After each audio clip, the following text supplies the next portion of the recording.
Welcome to news 360 నేను విశ్వత. అల్లూరు జిల్లా G Madugula మండలం కేజీబీఏలో అమానవీయ సంఘటన చోటు చేసుకుంది. పాఠశాల ప్రేయర్కు ఆలస్యంగా వచ్చారని ఎస్ఓ విద్యార్థుల జుట్టు కత్తిరించింది. దీంతో విద్యార్థినులు ఆవేదనకు గురయ్యారు. వాలుగా ఉండే జుట్టును కత్తిరించడంతో 15 మంది విద్యార్థినులు మనోవేదనకు గురయ్యారు.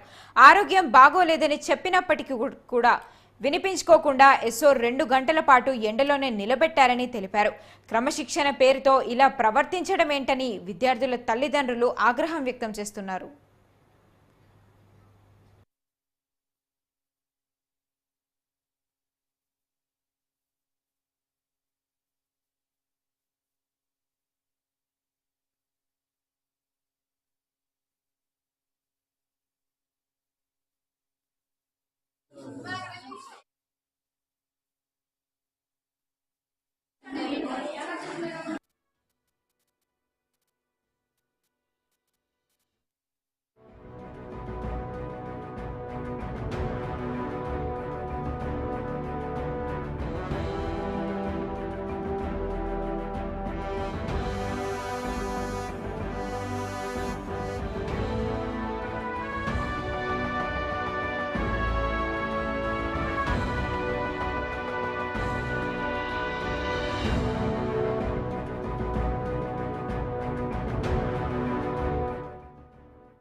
అల్లూరు జిల్లా జి మాడుగుల మండలం కేజీబీఏలో అమానవీయ సంఘటన చోటు చేసుకుంది.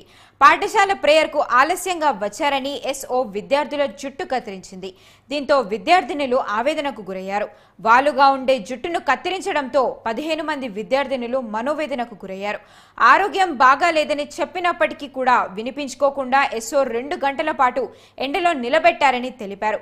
క్రమశిక్షణ పేరుతో ఇలా ప్రవర్తించడం ఏంటని విద్యార్థుల తల్లిదండ్రులు ఆగ్రహం వ్యక్తం చేస్తున్నారు. ఇక ఇదే అంశానికి సంబంధించి పూర్తి డీటెయిల్స్ మా ప్రతినిధి చంద్రశేఖర్ అందిస్తారు. చంద్రశేఖర్, చెప్పండి, ఈ సంఘటనకు సంబంధించి స్కూల్ ప్రిన్సిపల్ ఎలా రియాక్ట్ అవుతున్నారు? Good afternoon Vaishnavi. అల్లూరు జిల్లాకు సంబంధించి జీమాడుగుల మండలం సంబంధించినటువంటి కస్తూర్బా గాంధీ విద్యాలయంలో అయితే దారుణమైనటువంటి సంఘటన చోటు చేసుకుందని చెప్పుకోవచ్చు. ప్రధానంగా అక్కడ ఉన్నటువంటి విద్యార్థినులు ఆలస్యంగా వచ్చారనే నెపంతో వారికి సంబంధించినటువంటి ఆ జడ ఏదైతే ఉంటుందో జడకు సంబంధించి కత్తిరించారంటూ కూడా విద్యార్థులంతా కూడా ఆందోళన అయితే వ్యక్తం చేసిన పరిస్థితి కనిపిస్తుంది. అయితే ఈ విషయం కూడా ప్రస్తుతం ఆలస్యంగా వెలుగులోకి వచ్చిందని చెప్పుకోవచ్చు. అయితే ఈ నెల 15వ తేదీన సంబంధించినటువంటి కార్తీక పౌర్ణమి ఏదైతే ఉందో ఈ పౌర్ణమికి సంబంధించి వాటర్ ఆలస్యంగా రావడంతో విద్యార్థులంతా కూడా సిద్ధంగా ఈ పాఠశాలకి వెళ్లే క్రమంలో కాస్త లేట్ అయిన పరిస్థితి కనిపిస్తుంది. ఈ నేపథ్యంలో వారు పాఠశాలకు లేటుగా వెళ్ళిన సంగతి తెలుసుకున్నటువంటి అక్కడ ఉన్నటువంటి ఉపాధ్యాయురాలు వారికి సంబంధించినటువంటి జుట్టునైతే కత్తిరించిన పరిస్థితి కనిపిస్తుంది. అయితే ప్రధానంగా మన్యం జిల్లాకు సంబంధించినటువంటి ఏదైతే అల్లూరు జిల్లాకు సంబంధించినటువంటి అక్కడ గిరిజన గ్రామాలు ఉంటాయో ఈ గిరిజన గ్రామాల నుంచి ఉన్నటువంటి విద్యార్థులంతా కూడా కాస్త అప్పుడప్పుడు లేటుగా వెళ్లే పరిస్థితి కనిపిస్తుంది. ముఖ్యంగా అక్కడ ఉన్నటువంటి పరిస్థితి ప్రభావాలు కానీ లేదా అక్కడ ఉన్నటువంటి వాతావరణ అనుకూలకు సంబంధించినటువంటి వాతావరణం ఏదైతే ఉందో ఈ వాతావరణం ప్రభావం కారణంగా వాళ్ళు పాఠశాలకి కాస్త ఆలస్యంగా వెళ్లే అవకాశం అయితే ఎక్కువగా కనిపిస్తుంది. ఈ నేపథ్యంలో ఆ సభ్య సమాజం తలదీసుకునేటటువంటి పనిచేసింది ఉపాధ్యాయురాలని చెప్పుకోవచ్చు. ప్రధానంగా తాను ఆడపిల్లని అనే సంగతి మరిచి ఇక్కడ వెళ్ళినటువంటి 15 మంది విద్యార్థిని జెండా అయితే కత్తిరించిన పరిస్థితి కనిపిస్తుంది. దీనికి సంబంధించి వారి కుటుంబ సభ్యులంతా కూడా ఆందోళన అయితే వ్యక్తం చేసిన పరిస్థితి కనిపిస్తుంది. ప్రధానంగా పాఠశాలకు ఆలస్యంగా వెళ్ళినటువంటి విద్యార్థులకి జడ ఎందుకు కత్తిరించిన అంశమే పూర్తిగా ఇంకా తేలాల్సి ఉంది. ఇప్పటికే అధికారులు అయితే అక్కడికి వెళ్లి పూర్తిగా దర్యాప్తు అయితే కొనసాగిస్తున్న పరిస్థితి కనిపిస్తుంది. ప్రధానంగా కొంతమంది విద్యార్థి సంఘాలు కూడా అక్కడికి చేరుకోవడం జరిగింది. జుట్టు కత్తిరించినటువంటి ఉపాధ్యాయులు ఎవరైతే ఉన్నారో సాయి ప్రసన్న కూడా వారంతా కూడా నిలదీసే ప్రయత్నం చేస్తున్నారు.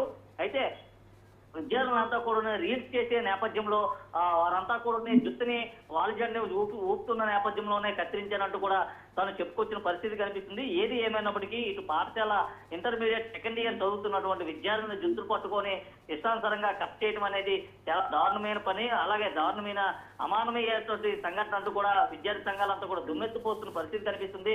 ప్రధానంగా అటువంటి ఉపాధ్యాయుని పైన కఠినమైన చర్యలు తీసుకోవాలంటూ కూడా విద్యార్థి సంఘాలంతా ఆవేదన వ్యక్తం చేస్తున్న పరిస్థితి కనిపిస్తుంది. ఇటు విద్యార్థులకు సంబంధించినటువంటి తల్లిదండ్రులంతా కూడా ఆవేదన అయితే వ్యక్తం చేస్తున్నారు. తమ ఆ చిన్నారుని అల్లారు ముద్దుగా పెంచినటువంటి చిన్నారులకు సంబంధించినటువంటి ఏదైతే జుట్టు ఉంటుందో దీన్ని చాలా ప్రెస్టీజ్ ఇష్యూ తీసుకుని వచ్చిన విషయం అంటూ కూడా చెప్తున్నారు. గతంలో కూడా ఇటువంటి సంఘటన జరిగితే వారిపైన కూడా చర్యలు తీసుకున్న పరిస్థితి కనిపిస్తుంది. అయితే తమ చిన్నారులను పాఠశాలకు పంపిస్తే ఉపాధ్యాయురాలు ఎందుకు ఇలా చేసిందనే అంశం ఇప్పటికీ కూడా వారికి అంతు చిక్కట్లేదని చెప్తున్న పరిస్థితి కనిపిస్తుంది. ఏది ఏమైనప్పటికీ అక్కడ జరిగినటువంటి ఘటన సంబంధించినటువంటి పూర్తిగా విద్యార్థి సంఘాలు కానీ, ఇటు తల్లిదండ్రులు కానీ, వారికి సంబంధించినటువంటి విద్యార్థి సంఘాలకు సంబంధించినటువంటి ఉపాధ్యాయురాలు కానీ, లేదా మరికొంతమంది అధికారులు కానీ ఉపాధ్యాయుల పైన చర్యలు తీసుకున్న పరిస్థితి కనిపిస్తుంది. ప్రధానంగా కొంతమంది విద్యార్థులు కూడా ఆలస్యంగా వచ్చినందుకు దాదాపు 2 నుంచి 3 గంటల పాటు ఎండలో నిలబెట్టిన నేపథ్యంలో వారంతా కూడా కళ్ళు తిరిగి పడిపోయిన పరిస్థితులు కనిపిస్తున్నాయి. వైష్ణవి, అయితే చంద్రశేఖర్, ఇప్పుడు స్కూల్ కి వచ్చిన అధికారులు ఈ ఘటనకు సంబంధించి ఎలా స్పందిస్తున్నారు?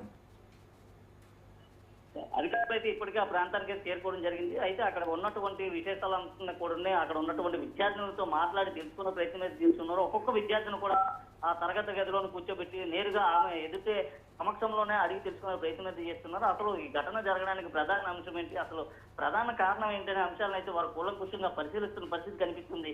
ఏది ఏమైనప్పటికీ కూడా ఇటు విద్యార్థులు తప్పు చేస్తే ఖండించాల్సిన ఉపాధ్యాయురాలు వారి జుట్టును కత్తిరించడం పైన ఆగ్రహావేశాలు అయితే వ్యక్తమవుతున్న పరిస్థితి కనిపిస్తుంది. అయితే విద్యార్థులు తప్పు చేసిన నేపథ్యంలో వారి తల్లిదండ్రులు కానీ, లేదా సంబంధిత అధికారులు కానీ, ఉన్నతాధికారులు కానీ చెప్పాల్సినటువంటి ఉపాధ్యాయురాలు అదంతా కూడా బాధ్యతాయుతమైనటువంటి తన బాధ్యతను అయితే మరచి విద్యార్థులను జుట్టు కట్ చేయడం పట్ల వారంతా కూడా ఆవేదన అయితే వ్యక్తం చేస్తున్నారు. ఏది ఏమైనప్పటికీ ఈ టీచర్ పైన చర్యలు తీసుకుంటామంటూ కూడా ఉన్నతాధికారి చెప్పిన పరిస్థితి కనిపిస్తుంది. Vaishnavi, thank you Chandrasekhar.